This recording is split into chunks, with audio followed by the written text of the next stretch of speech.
What is going on, Illumineers, and welcome back to the Madhouse, and I'm still here, and I couldn't be more happy because it is a whole new world for Lorcana. SteelSong is here to stay, it is here to play, it is here to own the meta. We're about to let the storm rage on in your local metas, and I'm going to show you a bunch of deck lists to make it happen. All right, you're going to notice the background's a little different. I've been gone for a little bit.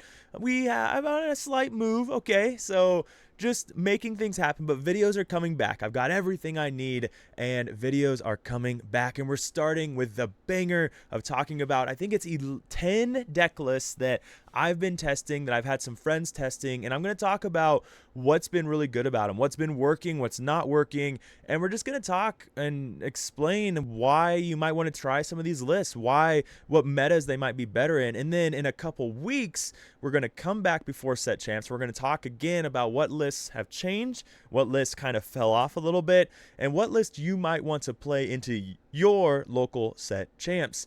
So, what has changed? Well, Hiram, of course, was banned and Fortisphere was banned. And why is that such a big deal?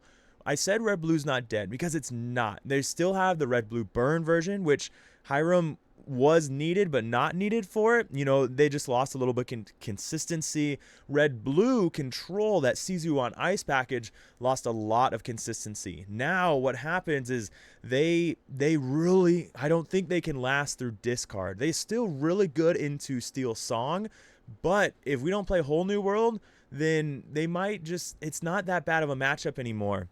With that being said, I don't know if they can make top tables anymore because discard's going to be so popular, and Hiram was their way out of that to come back into the game. So we'll see. But the bigger deal that really is really big is that Bell is no longer a consistently playable card. So traditional blue steel is just in a really rough place. I think we'll still see item. We might see some high roll stuff with Oswald, might see some high roll stuff with the Queen, workshop. But the fact that they don't have Bell anymore means that we're going to go so fast and just be able to run over them before they really get going, unless they just really high roll if they do still run Bell. But they won't run the songs as much anymore. I just don't think Blue Steel can keep up anymore, other than Kiwi, because Kiwi wasn't running Hiram last set anyways. But let's talk about what we came here for. We came here for SteelSong. Let me get my mug out of the way for you guys, because we have a bunch of stuff. All right, so what is this? Possibilities. That's what this page is. This page is all about possibilities. I do have deck lists. We're going to get to them, but this is just stuff that I wanted to talk about. Things that you might want to consider, okay? One of up here on the left side, I have Baboom, Fire the Cannons, and Smash, okay? These, if discard is really popular in your area, you know, that 2-drop Ursula into the Hypnotize, into Sudden Chill, things like that, then maybe it's worth running one of these 3 cards. Fire the Cannons for SteelSong mirrors. They won't be expecting it, so on the draw you can blow up their Baby Cindy, their Robin Hood. Even on the play you can do that route on maybe turn 2, so that things like that. Maybe you don't have the right cards to stop their shift line. But Boom being inkable, right? And then Smash being able to take care of 3-drop Ursula, being able to not be able to be pulled from 2-drop Ursula, so you can take care of Diablo and Cove. So I haven't tested these yet, but they're definitely playable. I think they might be more playable in an aggro deck, but they're definitely playable and something that I will be testing.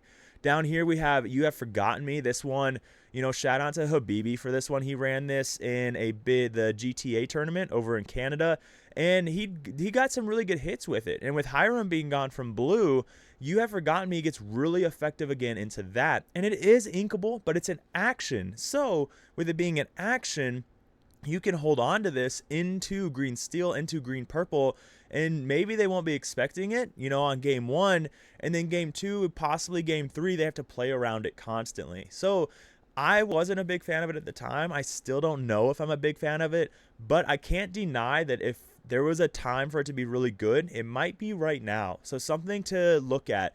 Queen Sensor Core, you're going to see a Queen Sensor Core list coming up. I think Queen Sensor Core and Flute are very playable right now. Item hate is going down.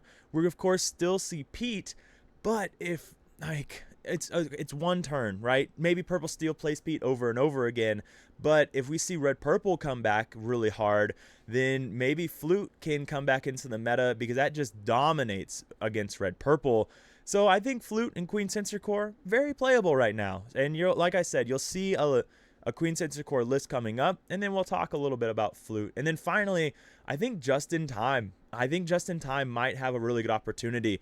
I believe it was Star Set and the 20 lore page was talking about Just in Time, and it just got me to thinking there's a lot of possibilities, cards that I'm not really high on that might be playable because of Just in Time. Something like Bolt, his shift is, I hate his shift, and I think his shift kills him, but Just in Time, throwing him down, I think is a big difference because that means you can go turn drop 1 Daisy, turn drop 2 Smee, 3 you play Just in Time and play Bolt, and then turn 4 you play Sven.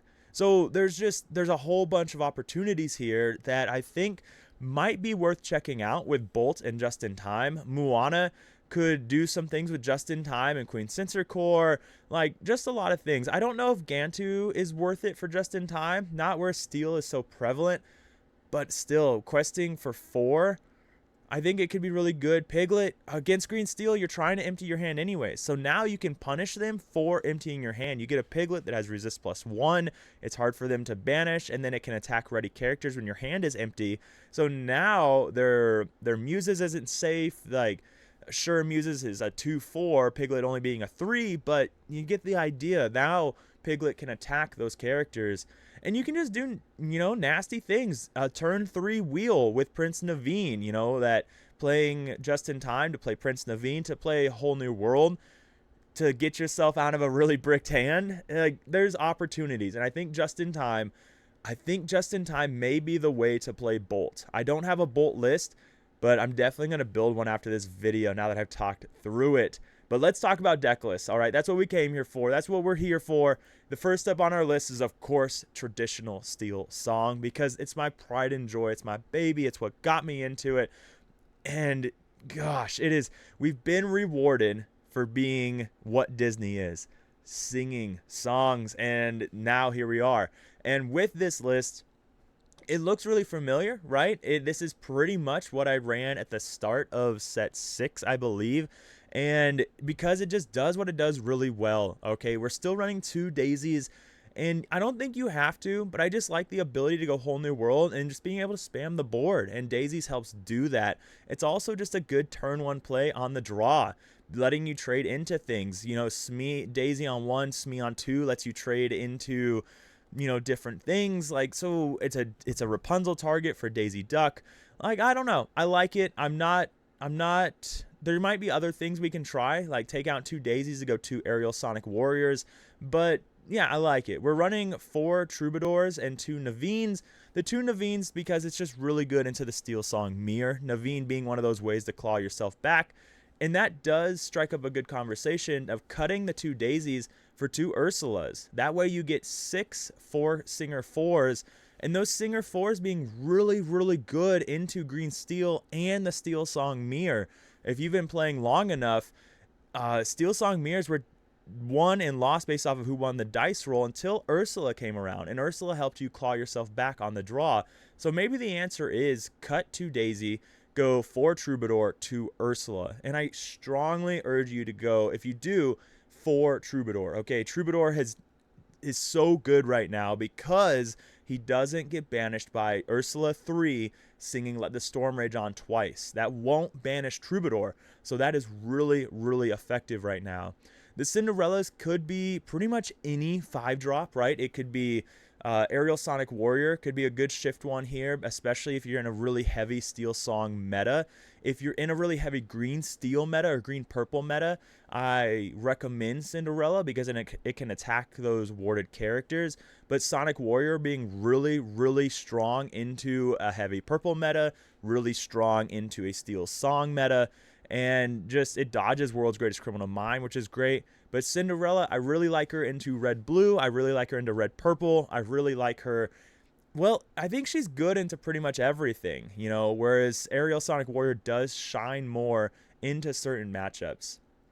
Like I talked about Naveen, I really like him. It's a great way to come back in the mirrors. on the draw. It's a great way to claw yourself back into any matchup. Maybe you're really hurting, you're stuck with a whole new world in hand, you top deck a Naveen, and you draw 7 more cards, and that's all you needed to go crazy.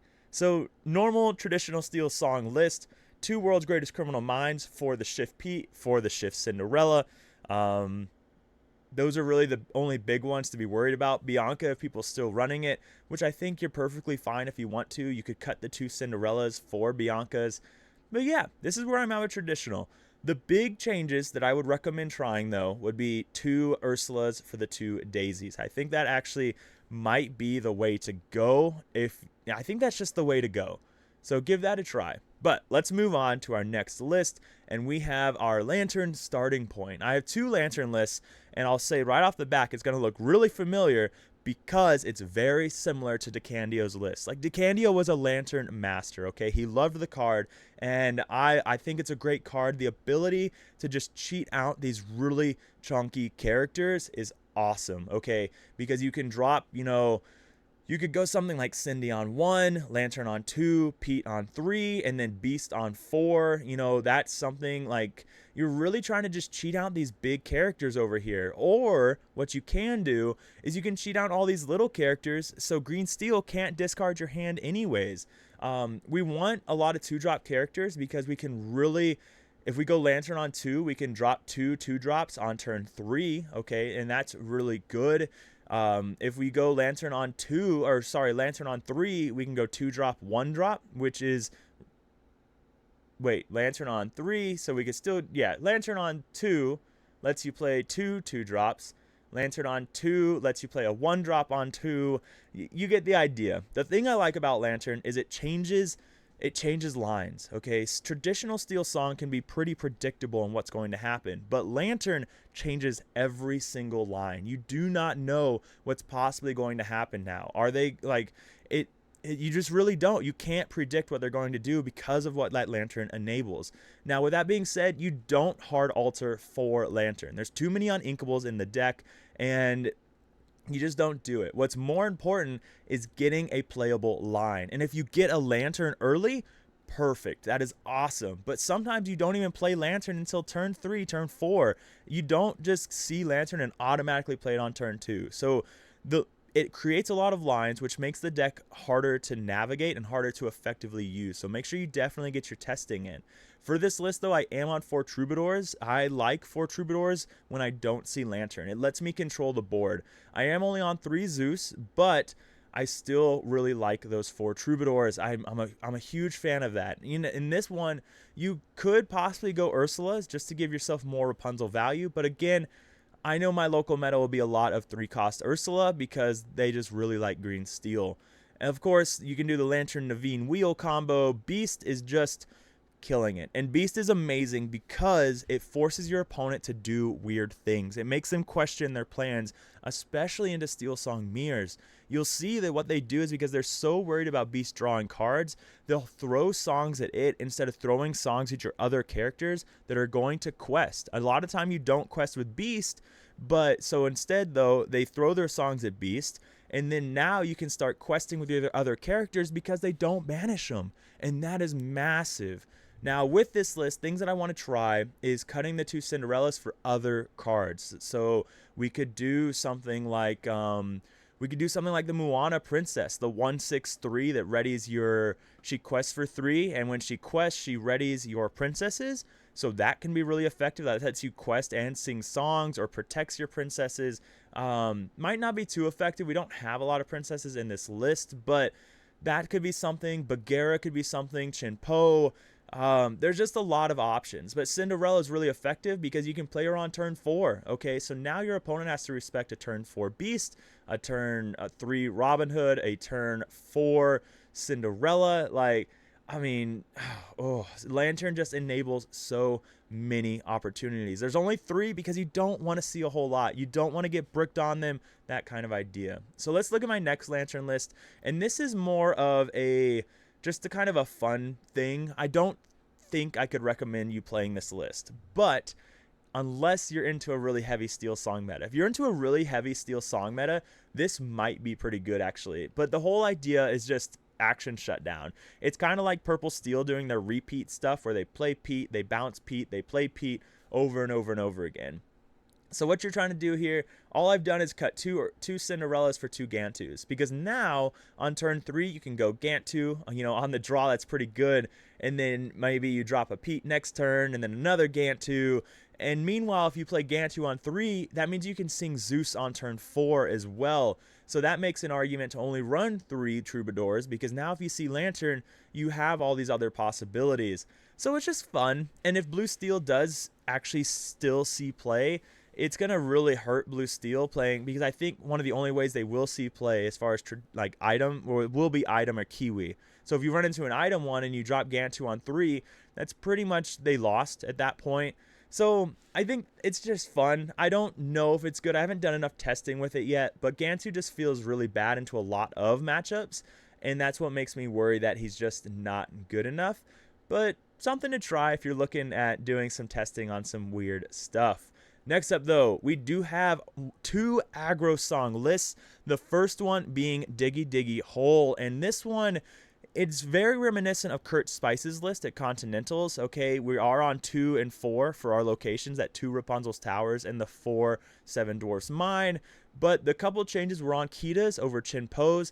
I think Kita is just busted in this meta. I think Kita is so good. It stops the Crickies from being effective, which helps you win the Cherno Dog matches. It stops Purple from doing a whole bunch of weird stuff. I mean, I think it's really good. I love Keto right now, and I definitely recommend trying her. And then I'm on 4 Happies. The reason Diggy Diggy Hole is even better this set than last set right now is because of how much Diablo there is. We got green purple discard. We've got green steel discard. So with Diggy Diggy Hole, we now have the ability to answer those Diablos. So that's why I'm on 4 Happy, because I really want to make sure that I can answer those Diablos. The other thing is 4 Happies really helps us guarantee that we hit those baby Sizus if Red Blue still goes that route, because now we have so many answers for that baby Sisu. You'll notice I'm on 3 Calhoun. A lot of people are jumping on Helga right now. Helga's a 0-4-1. She has Challenger +3 and able to challenge evasives on your turn. And it's not a bad idea. The problem is that if you're against a really good player, and shout out to JDRR who kind of really put this into my head, is they just won't shift Diablo, right? Instead, what they do is they play baby Diablo, let's say the purple Diablo, and then they just quest all day. Or they play the green Diablo to see your hand, and they just quest all day, because what ends up happening is if you challenge into them, they just trade into you with a fox or a crab, right? So now you've lost that character, you've lost Helga, you've lost Helga. They get tempo because that character lives. They draw a card because Purple Diablo lets them draw a card. And they have so many Diablos, they'll probably just play their Shift Diablo later. So I don't think the Helga is going to do it. And again, shout out to JDR for really pointing that out to me. I still think Calhoun's the way to go, because now they can't just quest endlessly with that green Diablo, with that purple Diablo.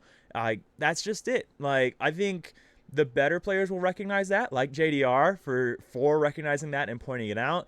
But yeah, you just don't play the Shift Diablo and you just quest for free. And you're just like, la-di-da-di-da. Other than that, I like the list. All right, no, not other than that. I just like this list. Rapunzel's Tower is really good into SteelSong. You might be able to cut something to go a 3rd Rapunzel's Tower. I would not go to 4. I think at that point, you're just really shooting yourself in the foot. Rapunzel's Tower is useless if you don't draw characters. And when Doc is only drawing you 2 characters and you're running 4, 8, 12, and then let's say you're running 4, that's 16 non-characters. 4 Rapunzel's Towers, I think, is such an awful idea, okay, when you're running 4 mines and this 8-card song package. So I think 2 is perfect. You don't need it, but you're happy to see it when you do. I think you can test 3 and you wouldn't be disappointed with that either, but just be careful. That's all I'm saying. This has felt great. I think it's very, very, very well positioned right now, so definitely give it a try, especially if you liked playing the deck last set. Next up on our list, we have Aggro with no mines, and you'll see that I'm bringing back my Tianas here. I loved loved Tiana last set. All right, I thought Tiana was just so good. I thought that just what she's able to do by stopping purple, by stopping all these challenging decks, is so effective. And that's why we run these Mulans, because if you're into something like red blue, Tiana might not be worth playing, right? Because they can just brawl her and things like that. There's still an argument, especially if it's red blue burn. You play Tiana, now they either need to find brawl, and if they don't find brawl, then the rest of the turns are a little bit slower. So Tiana just back in the fold. I really like her. All right. The other thing is we have Little John. So we don't have mines to blow up all the Diablos. So instead what we do is we play Little John.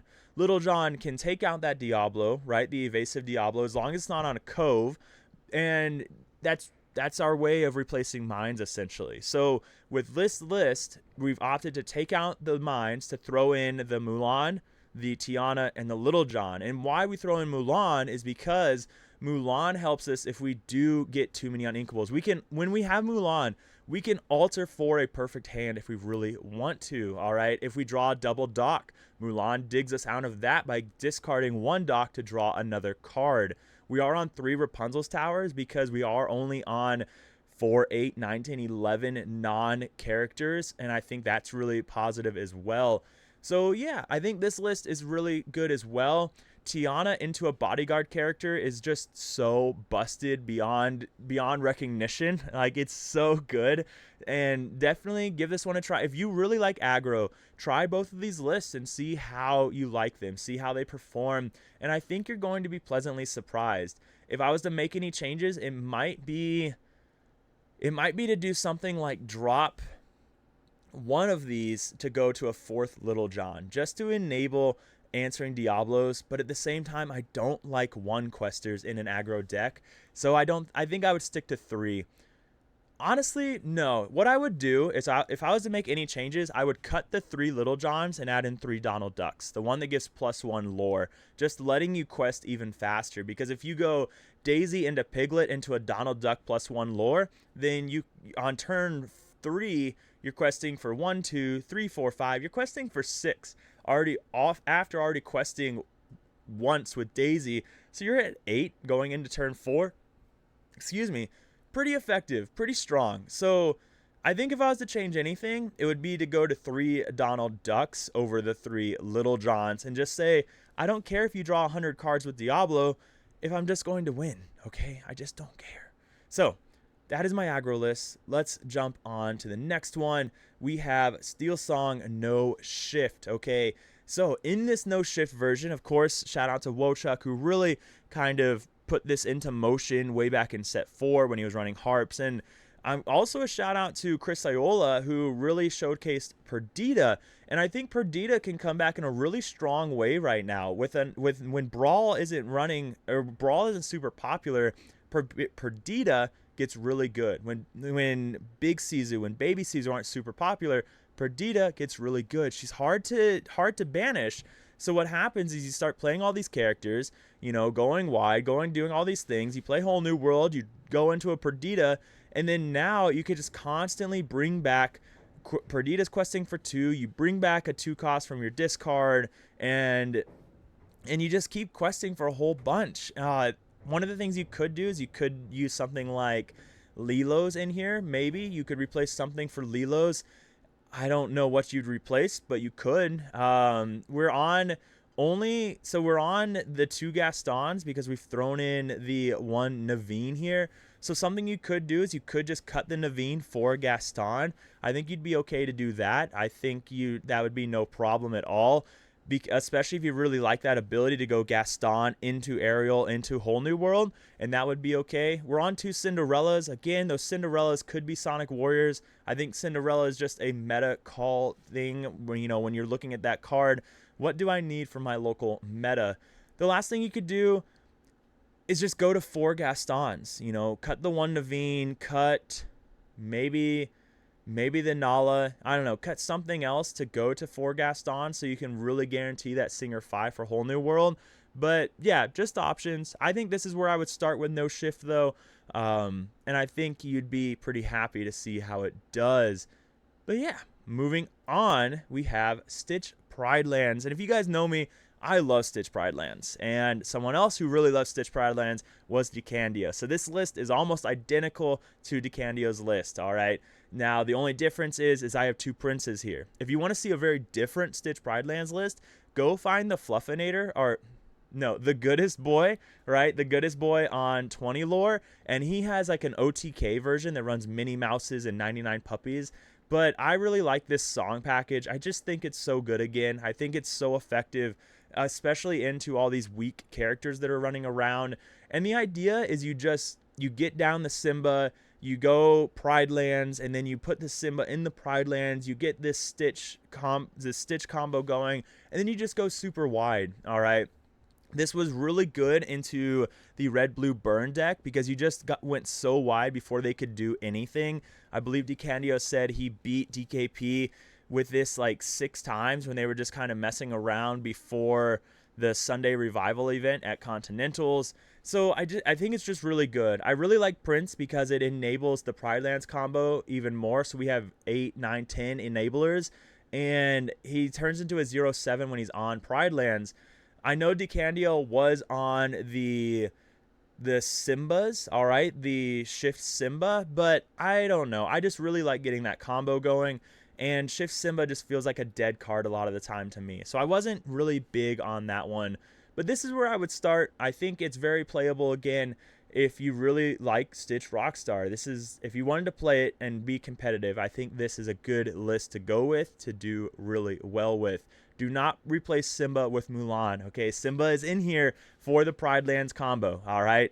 Do not replace it with Mulan. Next up on our list, though, is Queen Sensor Core. And I told you guys I would have a list for it, and this is where I want to start with testing. I have not tested this list yet. I started making this video, and I was talking about Just in Time and Moana, and I realized I think there might be something there. So this is where I'm at. You'll notice there's no Just in Time, right? Right now, there's only 12 uninkables in this list, and I like it. I'm on Troubadour because if I don't see Queen Sensor Core, it gives me a good 2-drop. Now, we do have quite a few options. We are on 12 1-drops. We're on the Shift Mulan, so that's another 2-drop shift. But I really like Troubadour in this kind of meta where we can answer the 3-drop Ursula, where we can answer the SteelSong, and I just think it's really good. So we might be a little heavy on the top end, but I think we're okay. I like Moana in this heavy princess deck because when she quests, she readies almost every character in this list except Troubadour. Meanwhile, Queen Sensor Core, really good shot at drawing you a card you can actually play. So we're on the Kita Shift line because Kita is just so strong, and I'm Still Here could be anything. When Will My Life Begin, so your opponent can't challenge. But I just like I'm Still Here because it enables Moana to become a 1/6 resist +2. I mean, any of these, I think I'm Still Here just has more ability to do things. Like sometimes it doesn't matter if you stop your opponent from questing or challenging because they weren't going to challenge anyways. I'm Still Here, of course, being really effective into other steel decks because they don't need to challenge. They just want to sing songs. So I like this list. Lots of draw. The other thing you could do is Frank Karsten made a list right at the beginning of the set using Queen Sensor Core, and he used Look at This Family over A Whole New World. And I think that could be something you could try as well. Then you have so much draw with I'm Still Here, Look at This Family, Queen Sensor Core, Rapunzel, and you don't give your opponent 7 more cards either. So I think this list is more promising than I might have originally given credit to. I think there's a lot of opportunity, and I'm excited to give this some try as well. So if you do test this list, please let me know in the comments how it does for you. Let me know. But I think item lore gain, passive lore gain can come back. And who doesn't love a bunch of princesses singing songs? Let's be honest. So if you don't know what Shift Mulan does, when she quests, you get to look at the top card of your deck, you reveal it, and if it's a song, you can play it. You don't have to, okay? You can just put it on top of your deck. So you have knowledge of what's coming, and you can sing any of these songs for free. So maybe you quest and you see a Zeus or you see A Whole New World and you're like, ooh, I really needed that, right? So there's just a lot of possibility there with Mulan. She can do some really cheeky things that I think is really, really sexy. So I love lines. I love additional play lines. What can I say? So moving on, we have two lists that have been in the 20 lore Discord that I really wanted to talk about because I really like how different they are. And first up, we have Honestly. And you'll notice that he's doing this heavy song package with Kristoff's and Part of Your World. And I think this is really, really cool and really interesting and can really high roll really well, because what can happen is you play this Kristoff, right? Now you have a 3/7 bodyguard that quests for 3. And if you didn't know, he's a 9 cost. That's pretty hefty, but for every song in your discard, he costs less. So now what happens is you play this card maybe for really cheap, like turn 4, turn 5, and then you have a 3/7 bodyguard that quests for 3. So they have to answer it, right? So they can answer your other characters. So they answer it, but then you play Part of Your World, which, I mean, brings you back Kristoff, right? So then you play Kristoff for free in the same turn. And then maybe you do it again and you do this 3 or 4 times because you have 4 Part of Your Worlds. I think it's really cool. I think the deck idea could actually be really, really effective because the SteelSong package is just so effective. We're still on this heavy song package here of Strength and Let the Storm Rage on. I do miss Zeus, but uninkable counts, we're on 4, 8, 12, 16.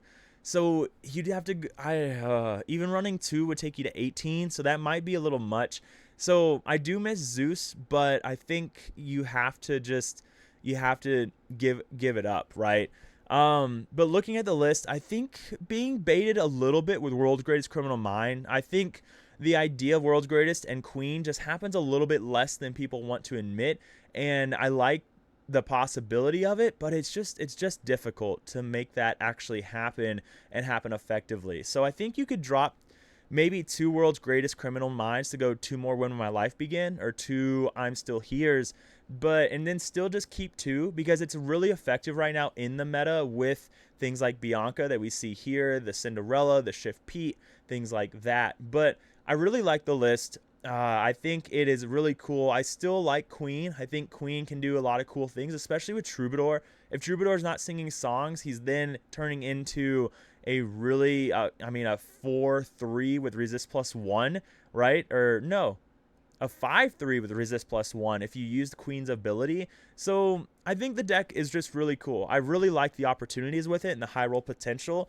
And as long as you don't brick on 4 Kristoffs and 4 Whole New Worlds, you're doing okay. It's the one time that Queen's Shift on 2 singing Whole New World is something you almost never want to do. But with this kind of deck, I think it's actually not an awful idea. You're just trying to get to those songs in the discard, right? So you can play this stellar combo. I mean, if you play this on like a turn 3, turn 4, and then you play it again on the next turn, that's really hard for any deck to come back from. So next up, though, we do have Will 2, and he's doing something similar in the idea of Kristoff and lots of songs, except this one's different because instead of going really hard on getting Kristoff and spamming him over and over again, we're going this kind of flute idea. But instead of flute, we're running these inkable characters. And when you look at this list, I think it's awesome. I think this is really cool. I think that maybe you even include flute. It might be too much at that point, but like looking at this, you just have all these songs. So you go 1-drop Cindy, 2-drop Troubadour, 3-drop you play Peppa Madrigal, 4-drop you play Alan Adele, and then if you sing a song on turn 4 with Cinderella, you gain 1, 2, 3 lore. All right, just for singing a song, just for controlling the board, you get to do this. You could sing with Troubadour to sing Zeus. If you sing with Zeus and Cinderella, then you get to gain 1, 2. You gain 1, 2. 3, 4, right? So they only gain you 1 lore per song, but still, I think it's really cool. I think it's a lot of fun. And then still, Allendale can quest for 2, which is really good. So these only having 2 attack don't matter as much because there's not as much brawl, because Baby Sisu and Big Sisu aren't as impactful anymore. And then, of course, we are on the aerial, which when you sing a song, it lets you draw a card and then discard a card. So it's like Mulan, like Simba, things like that. The 2-drop Cinderella as well. And then because we're on so many songs, we're on 4, 8, 12, 16, 17, 18, 19, 20, 21, 22, 23, 24. Really good chance we're going to get to play Kristoff. All right. So that feels pretty good as well.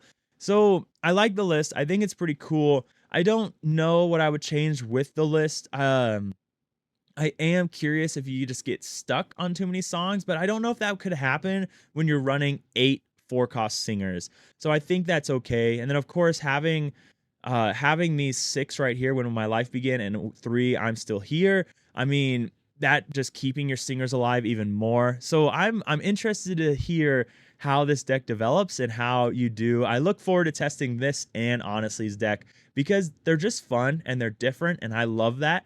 Um, Ooh, I might include something like 2 flutes for Kristoff, but I don't think you want to. I think Kristoff is the right move when you're running so many songs. I think flutes start to get a little greedy, but yeah, I don't know. I love it, and I hope to hear how both of them do. But ladies and gentlemen, that is the video. Okay, I just I think SteelSong is in such a great place. I really do. I couldn't wait to make a video and to talk to you guys about it. I had to get things going. I'll throw a picture, and if you guys want to see my current setup where I'm at. But hopefully I figured out how I can start making videos more often. And like I said, we'll have a video again in a week or two that's gonna go over the decks and how they've changed and what you might want to play into your local meta and things like that to get ready for set champs that will be happening very soon. And then also make sure if you liked any of these lists, I'll have the links in the description. I put all of my testing notes in the Dreamborn, okay? It's chicken scratch, but it's all there. So I explain what I'm testing, why I'm testing it, and all that. And it's all free, okay? I do it because it's notes for me, but I want more people to play SteelSong because it's just a fun deck, and I want to help people do better with it. So with that being said, ladies and gentlemen, I'm so happy to be back. I'm so happy to be back in the booth and talking to you guys and cooking things up and making all these sexy decks and these sexy SteelSong singers doing their thing. Ladies and gentlemen, though, remember, above all else, we only get to do this as long as we stay happy and healthy. And I'll see you around, everyone.